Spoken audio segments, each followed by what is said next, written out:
Você está no canal Eu Estudo a Lição com o pastor Samuel Camilo. Hoje é sexta-feira, dia 26 de setembro de 2025. Estamos, na verdade, fazendo um estudo adicional do nosso tema principal da semana, que foi o tabernáculo. O texto que nos acompanhou durante toda a semana, e eu espero que nessa altura você já tenha pelo menos a ideia aí bem clara na tua mente, é Êxodo 40, versos 34 e 38, que diz assim: Então a nuvem cobriu a tenda do encontro e a glória do Senhor encheu o tabernáculo. De dia a nuvem do Senhor repousava sobre o tabernáculo e de noite havia fogo nela, à vista de toda a casa de Israel em todas as suas jornadas. No nosso estudo de hoje, nós encontramos, em verdade, dois textos, ambos de Ellen White, que vão nos ajudar a termos uma visão um pouco mais alargada a respeito da ideia do tabernáculo, Deus morando com o seu povo. E sem mais delongas, eu gostaria de apresentar para você esses dois textos. O primeiro deles é, na verdade, um comentário bíblico, o comentário bíblico Andrews, o volume 1, que vai de Gênesis a Esther, na página 258. É um texto extraordinário esse, que diz assim: a construção do santuário foi procedida por um ato divino de redenção, a saber, a libertação de Israel do poder escravizador do Egito. Essa, por sua vez, foi sucedida pela disposição divina de entrar em um relacionamento de aliança permanente com o seu povo. Ele seria o Deus dos israelitas e eles se tornariam o seu povo. O modo de relacionamento com ele e uns com os outros foi definido pela lei da aliança. O tabernáculo era, de fato, um lugar de encontro, um local onde Deus e os seres humanos se reuniam. Foi somente após a redenção e o estabelecimento de uma união permanente com o Salvador por meio da aliança que o povo passou a ter acesso a Deus em sua morada. É extraordinário esse texto, e ele vai na linha daquilo que a gente estudou durante a semana. Desde do momento em que o Senhor Deus é apresentado no começo do livro de Êxodo, Deus estava vendo o sofrimento do seu povo que era escravo no Egito. Ele vai agir de uma forma extraordinária. Você percebe que é uma construção de um relacionamento que está sendo apresentado em Êxodo. O povo está numa condição deplorável. Eles são escravos, eles não mandam nem sequer no seu próprio tempo. O conhecimento de Deus tinha se perdido um pouco no meio do povo. Eles sabiam que eles eram descendentes do Abraão, do Isaac e do Jacó, mas também sabiam que haviam se tornado escravos. E uma pergunta que ia na mente de muitos deles era: será que Deus está olhando para a gente ainda? Mas eles clamaram ao Senhor, Deus ouviu o seu clamor. E então levanta Moisés como seu servo para libertar o povo. No processo de libertação, Deus mostra o seu poder.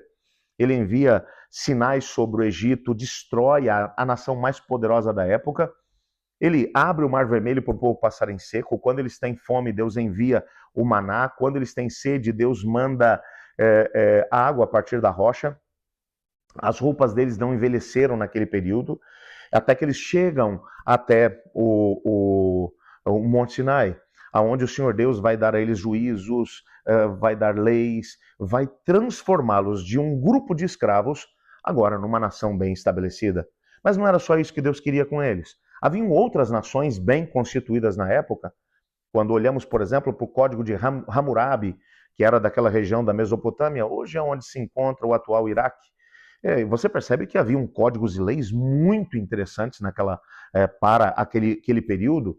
Era um povo bem esclarecido, com acesso a informações que fizeram com que eles se tornassem referência em construção, agricultura, comércio, entre outras coisas. Então haviam outras nações organizadas também naquela época. Não era só isso que Deus queria. Deus queria que eles tivessem um diferencial. E o diferencial era a aliança que Deus queria fazer com eles. Eles seriam o povo de Deus e Deus seria o seu Deus e estaria com eles. E para que isso acontecesse, vem a ideia do tabernáculo, Deus morando com eles. Somente quando eles estabeleceram essa aliança com Deus é que tiveram acesso a Deus no contexto do santuário, tiveram acesso direto a Deus. Agora eles podiam vir e falar com o sumo sacerdote, com os sacerdotes, e ter a certeza que Deus os ouvia. Podiam consultar o Senhor através do Urim e do Tumim, e assim por diante. Deus estava com eles.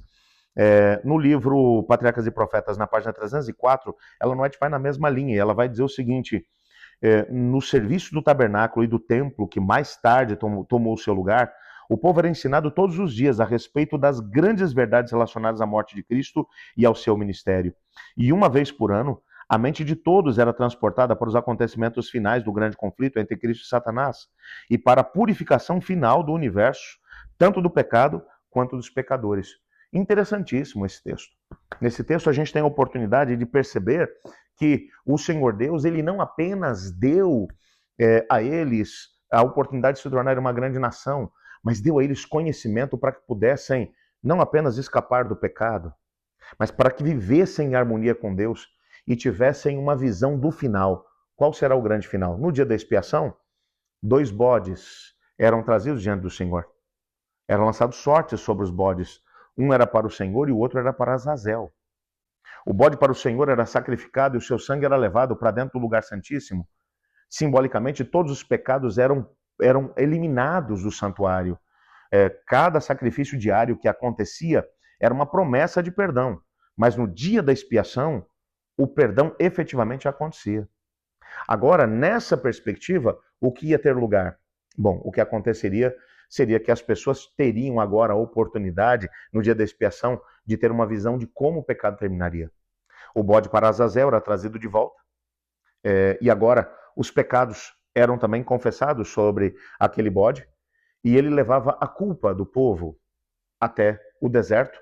Ali ele era amarrado, não havia derramamento de sangue, e ele morria sozinho no deserto. Esse bode para Azazel representava, é claro, Satanás.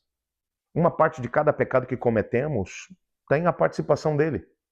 Num aspecto geral, porque ele é o responsável por trazer o pecado para o nosso planeta, e num aspecto específico, porque ele tenta as pessoas para se tornarem pecadores.